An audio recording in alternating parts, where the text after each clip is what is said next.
Hi, and welcome back to our conversation on the Gospel of Luke. If you missed last week, I did make mention of the fact that you might want to go back and take a look at the first couple of conversations in this whole series where we talked about Luke chapter 1 and Luke chapter 2 and 3, stuff that relates to the birth of Christ with Christmas coming up. Wouldn't be a bad idea to go back and think about some of those things and just see what we said about them and read through that portion of scripture will give you a good idea of the Christmas spirit, perhaps. Here we are today, however, in Luke chapter 20, and Jesus is being grilled by the Pharisees and the scribes and the leaders of the Jewish people here. And it's significant because he has just come into Jerusalem with great fanfare, and they feel very threatened by who he was. So they're going to begin to ask him a lot of questions. We move on here into one of the questions they ask him about paying taxes. Should we pay taxes to Caesar is their question. Taxes, the perennial hot button topics. It seems like it's a topic in every age. To the Jewish people, this had particular significance because to them, paying taxes to the government seemed to them tantamount to supporting the idolatrous emperor cult. Not to mention the fact they just hated the Romans, and they hated the fact that the Romans ruled over them.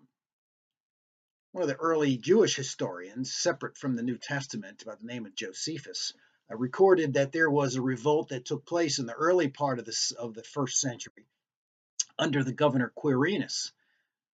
The issue? High taxes, heavy taxation. It's just one of those issues that gets people riled up. Here, the Jews attempt to trap Jesus into saying something that could get him in trouble with the Roman authorities. Ironically enough, in chapter 23 and verse 2, they bring the issue back, saying to the high priest that he said what he doesn't say here. So it's a very, very interesting portion of scripture and what they're trying to do. But Jesus separates out the two realms here, the realm of God and the realm of Caesar, at least for the purposes of taxation. Because in the entire scheme of biblical history, we learn that there's really nothing outside of God's jurisdiction. He's the ruler of all things, and he's the ruler of all nations, no matter who they are.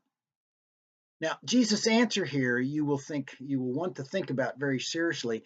Jesus' answer does not allow the earthly rulers to have dominion over God's things. And that's one of the important features of this particular discussion that he has. Because when governments attempt to step into areas where God's morals are at stake, they really don't have the right to change God's rules or to impose their own values on God's things. Significant discussion. But then we get into this issue of life after death, maybe a very spiritual issue, an important issue for us who worry about death. And Jesus is challenged on this issue. He believes in it. Apparently, some in the Jewish community do not. And so they come up to Jesus and tell him this story that sort of presents, for them at least, a conundrum. There can't be life after death if the story that they tell turns out to be the way it is. But Jesus takes on their false assumption here. He says, essentially, the resurrection life is different than what you think it is, and so there will be one. Furthermore, he challenges them about the God of the living, and that's what essentially Jesus says here. God is the God of the living, not of the God of the dead. And he pulls out their own scripture to kind of bring against them and to make his argument.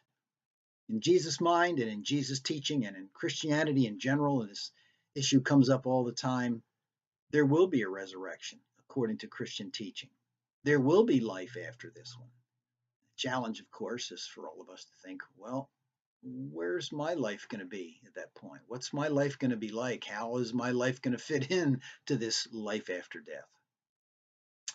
The final thing that we see here in the discussion in our conversation, Jesus talks about him being David's son, or about the Messiah being David's son. And in this case, Jesus himself kind of takes the offensive here. He asks them a question, but he does in fact challenge their false assumptions again. And though the Messiah, we know, clearly was to be a descendant of David, Jesus is trying to teach them he's really more than that. David, in Psalm 110, calls him Lord. And so the Messiah cannot be just another descendant of his, the way they tend to think that he's going to be. And this brings a challenge for us.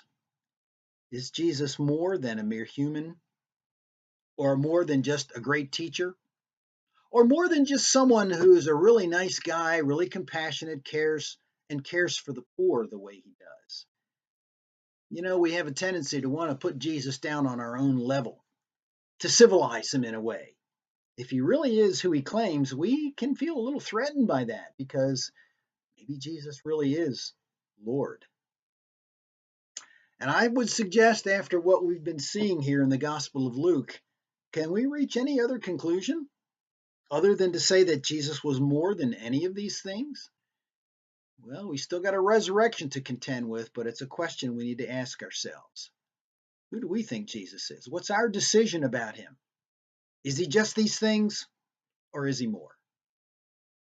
Have a good conversation this week. I look forward to talking with you again next week.